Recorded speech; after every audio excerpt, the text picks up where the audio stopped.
మన ట్రంప్ తాత తన అవసరం కోసం ఎంతకైనా తెగిస్తాడు. ఇంతకీ ఏం చేశాడో తెలుసా?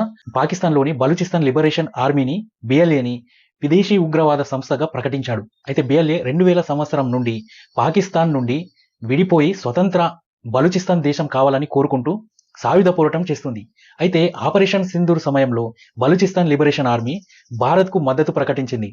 పాకిస్తాన్పై దాడి చేయడానికి సిద్ధంగా ఉన్నామని, భారత్ సహకరిస్తే తాము పశ్చిమ సరిహద్దుల నుండి పాకిస్తాన్ను నాశనం చేస్తామని బిఎల్ఏ సంచలన ప్రకటన చేసింది. అయితే ఆ సమయంలోనే స్వయంగా మాది స్వతంత్ర దేశం, మాది బలూచిస్తాన్ దేశం అని ప్రకటించుకుంది. ఇప్పుడు అమెరికా బిఎల్ఏని విదేశీ ఉగ్రవాద సంస్థగా ప్రకటించింది. అసలు ఇంతకీ ఈ బిఎల్ఏ అనే సంస్థ పాకిస్తాన్ నుండి బలూచిస్తాన్ని విడదీసి స్వతంత్ర దేశంగా ఎందుకు మారాలనుకుంటుందో ఇప్పుడు తెలుసుకుందాం. అయితే పాకిస్తాన్లో 4 రాష్ట్రాలు ఉన్నాయి. అందులో Balochistan province, Punjab province, Sindhu province, Khyber Pakhtunkhwa province. ఈ ప్రావిన్స్ అంటే రాష్ట్రం అని అర్థం. అప్పట్లో బ్రిటిష్ వాళ్ళు ఉన్నప్పుడు స్టేట్ అని కాకుండా ప్రావిన్స్ అని పిలిచేవారు. అది ఇప్పటి వరకు కంటిన్యూ అవుతూనే ఉంది. అయితే ఈ పాకిస్తాన్లో ఉన్న బలూచిస్తాన్ రాష్ట్రం గురించి, బలూచిస్తాన్ని వేరుగా చేసి స్వతంత్ర దేశంగా మార్చాలని ఎందుకు అనుకుంటున్నారు అంటే ఆ ప్రజలు, దీనికి ఒక పెద్ద కారణం ఉంది. పాకిస్తాన్లో ఈ 4 రాష్ట్రాలలో బలూచిస్తాన్ అతిపెద్ద రాష్ట్రం, కానీ జనాభా తక్కువ ఉంటుంది. బలూచిస్తాన్లో గ్యాస్, బంగారం, రాగి వంటి ఖనిజాలు పుష్కలంగా ఉన్నాయి. కానీ ఈ వనరులు ప్రభుత్వం అమ్ముకుంటుంది. కానీ వాటి నుండి వచ్చే లాభాలను మాత్రం పాకిస్తాన్ కేంద్ర ప్రభుత్వం ఎక్కువగా వాడుకుంటుందని, బలూచిస్తాన్ ప్రజలకు సరైన వాటా ఇవ్వడం లేదని బలూచిస్తాన్లోని అక్కడున్న ప్రజలు అంటున్నారు. దీనివల్ల వనరులు ఉన్నా కూడా ఆ ప్రాంత ప్రజలు చాలా పేదరికంలో మగ్గుతున్నారు. బలూచిస్తాన్ రాష్ట్రం పాకిస్తాన్లోని ఇతర రాష్ట్రాలతో పోలిస్తే చాలా వెనుకబడి ఉంది. రోడ్లు, విద్య, వైద్యం వంటి ప్రాథమిక సౌకర్యాలు సరిగ్గా లేవు. ఈ అభివృద్ధి లేకపోవడానికి కేంద్ర ప్రభుత్వం నిర్లక్ష్యమే కారణమని బలూచ్ ప్రజలు అంటున్నారు. అంటే ఈ రాష్ట్రం నుండి దోచుకుంటున్నారంట, కానీ ఈ రాష్ట్రానికి మాత్రం అభివృద్ధి చేయటం లేదంట. రాజకీయంగా కూడా వీళ్ళని అణిచివేస్తున్నారంట. పాకిస్తాన్లో పంజాబ్ రాష్ట్రానికి చెందిన రాజకీయ నాయకుల ఆధిపత్యమే ఎక్కువగా ఉంటుందంట. ఇలాంటి కారణాల వల్లే పాకిస్తాన్ నుండి విడిపోయి సపరేట్ దేశంగా ఏర్పడాలని బలూచిస్తాన్ ప్రజలు అనుకుంటున్నారు.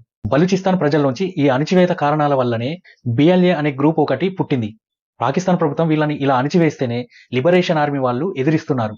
బిఎల్ఏ ఎలాంటి దాడులు చేస్తుందో తెలుసా?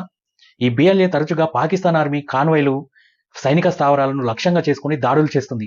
రోడ్లపై ఐఈడీ బాంబులను అమర్చి స్థానిక వాహనాలను పేల్చివేయడం సాధారణంగా జరుగుతూనే ఉంటుంది. అక్కడ సైనికులు తక్కువగా ఉన్న అవుట్ పోస్టులు, చెక్ పోస్టులపై ఆకస్మిక దాడి చేసి వాటిని స్వాధీనం చేసుకుంటున్నారు. ఈ ప్రభుత్వ ఆఫీసులను, పోలీస్ స్టేషన్లను స్వాధీనం చేసుకుని దాడులు చేస్తారు. ఈ దాడులు ప్రభుత్వ యంత్రాంగాన్ని భయపెట్టడం లక్ష్యంగా ఉంటాయి. రైళ్లను హైజాక్ చేయడం వంటి చర్యలు చేపట్టి బలూచిస్తాన్ సమస్య ప్రపంచాన్ని దృష్టికి వచ్చేలా చేస్తారు. అయితే బలూచిస్తాన్లో చైనా ప్రాజెక్టులను నిర్మిస్తుంది. ఆ ప్రాజెక్టులపైన దాడులు చేయడం ఈ బిఎల్ఏ లక్ష్యంగా చేసుకుంటుంది. అయితే చైనా ప్రాజెక్టులపై దాడులు చేస్తుంది. చైనీస్ ఇంజనీర్లు, వర్కర్లు ప్రయాణించే బస్సులపై, వారు నివసించే హోటళ్లపై దాడులు చేసి వారిని చంపడం ద్వారా, ఈ దాడుల ద్వారా చైనా పాకిస్తాన్ నుండి బయటకు వెళ్లిపోవాలని, దానివల్ల పాకిస్తాన్ ఆర్థికంగా బలహీనపడుతుందని బిఎల్ఏ అనుకుంటుంది. అయితే మజిద్ బ్రిగేడ్ అనే ఒక గ్రూప్ ఉంది. ఇది కూడా బిఎల్ఏ కింద పనిచేస్తుంది. మజిద్ బ్రిగేడ్ గ్రూప్ అనేది ఆత్మాహుతి దాడులు చేపిస్తుంది. అయితే ఈ గ్రూప్ లో మహిళలు కూడా ఉంటారు. ఈ దాడులన్నీ కూడా బిఎల్ఏ యొక్క స్వతంత్ర పోరాటంలో భాగమే. వీరు పాకిస్తాన్ కు, దాని మిత్ర దేశాలకు తీవ్రమైన సవాలు విసురుతూ తమ పోరాటాన్ని అంతర్జాతీయ స్థాయిలో తీసుకెళ్లాలని చూస్తున్నారు. అయితే ఇందులో అమాయక ప్రజల్ని కూడా చంపుతున్నారు అని ట్రంప్ ఇప్పుడు వీళ్ళని విదేశీ ఉగ్రవాద సంస్థ అని ప్రకటించాడు. అయితే ఈ బిఎల్ఏని ఒక్కదాన్ని మాత్రమే కాదు, మజిద్ బ్రిగేడ్ అనే సంస్థని కూడా విదేశీ ఉగ్రవాద సంస్థగా ప్రకటించాడు. బలూచిస్తాన్ కోసం పోరాటం చేస్తున్న కొంతమంది వ్యక్తుల్ని చంపేసి వారి శవాలు ఎక్కడ ఉన్నాయో కూడా కనిపించకుండా చేస్తున్నారట. ఇప్పుడు అమెరికా పాకిస్తాన్తో చేతులు కలిపింది. ఎందుకంటే ఉగ్రవాదాన్ని కలిసి ఎదుర్కోవడానికి బిఎల్ఏను టెర్రరిస్టుగా చేయడం ద్వారా పాకిస్తాన్కు మద్దతు ఇస్తుంది. బిఎల్ఏ దాడులు పాక్ భద్రతను దెబ్బతీస్తున్నాయట. అమెరికా ట్రంప్ ప్రభుత్వం పాక్తో సంబంధాలు బలపరచాలనుకుంటుంది. అయితే పాక్ ఆర్మీ చీఫ్ను వైట్ హౌస్ కు ఆహ్వానించడం, పాక్లో పెట్టుబడులు పెంచడం వంటివి చేస్తుంది. ఇది 2 దేశాల మధ్య స్ట్రాటజిక్ సంబంధాలు బలపడడానికి సహాయపడుతుంది. అయితే ముఖ్యంగా చైనా ప్రభావం అనేది పాకిస్తాన్లో ఉండకూడదు అనే ఉద్దేశంతో ట్రంప్ ఇలా చేస్తున్నాడు. చైనా పాకిస్తాన్లో చాలా పెద్ద ఎత్తున పెట్టుబడులు పెడుతుంది. ముఖ్యంగా చైనా పాకిస్తాన్ ఎకనామిక్ కారిడార్ అనే ప్రాజెక్టు ద్వారా ఈ చైనా దాదాపు 62 నుండి 65 బిలియన్ డాలర్ల పెట్టుబడులు పెట్టింది. ఇందులో రోడ్లు, రైళ్లు, గ్వాదర్ పోర్టు, విద్యుత్ ప్రాజెక్టులు, పారిశ్రామిక జోన్లు వంటివి నిర్మిస్తుంది.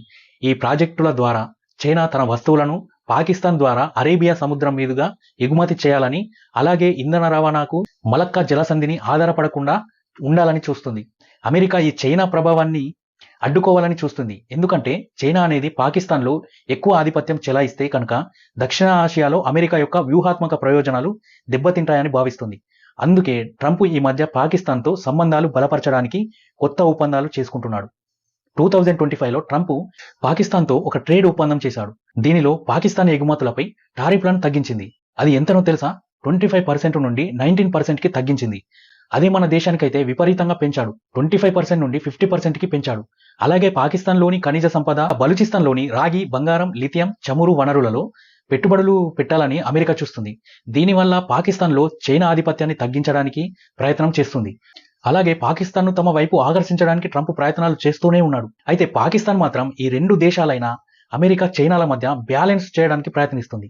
చైనా నుండి ఎక్కువ ఆర్థిక సహాయం, సైనిక సహకారం తీసుకుంటూనే అమెరికాతో కూడా ట్రేడ్, ఇన్వెస్ట్మెంట్ ద్వారా సంబంధాలు మెరుగుపరచాలని చూస్తుంది. ఇది పాకిస్తాన్కు ఒక సవాలు. ఎందుకంటే రెండు దేశాల మధ్య శత్రుత్వం ఉంది, కానీ పాకిస్తాన్ రెండింటి నుండి లాభం పొందాలని కోరుకుంటుంది. చైనా పాకిస్తాన్లో రోడ్లు, పోర్టులు, కరెంటు ప్రాజెక్టులు వంటివి నిర్మిస్తూ తన ప్రభావం పెంచుకుంటుంది.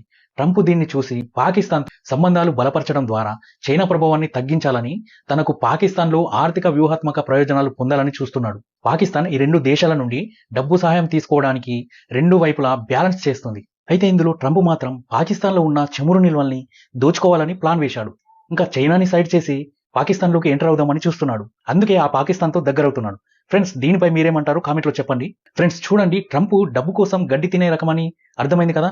మాట వింటే ఒక రకంగా, మాట వినకపోతే ఇంకో రకంగా బిహేవ్ చేస్తాడు. అయితే అన్ని దేశాలని తన కింద గుప్పెట్లో పెట్టుకోవాలని చూస్తాడు. మన దేశాన్ని కూడా అలానే గుప్పెట్లో పెట్టుకుందామని చూశాడు, కానీ మనం లొంగట్లేదు. ఈ వీడియోకి ఒక లైక్ చేయండి. దీనిపై మీ కామెంట్ ఏంటో చెప్పండి. ఇలాంటి మరెన్నో ఇంట్రెస్టింగ్ వీడియోల కోసం సబ్స్క్రైబ్ చేసుకోండి. మరో ఇంట్రెస్టింగ్ ఇన్ఫర్మేషన్ వీడియోతో మళ్ళీ కలుద్దాం.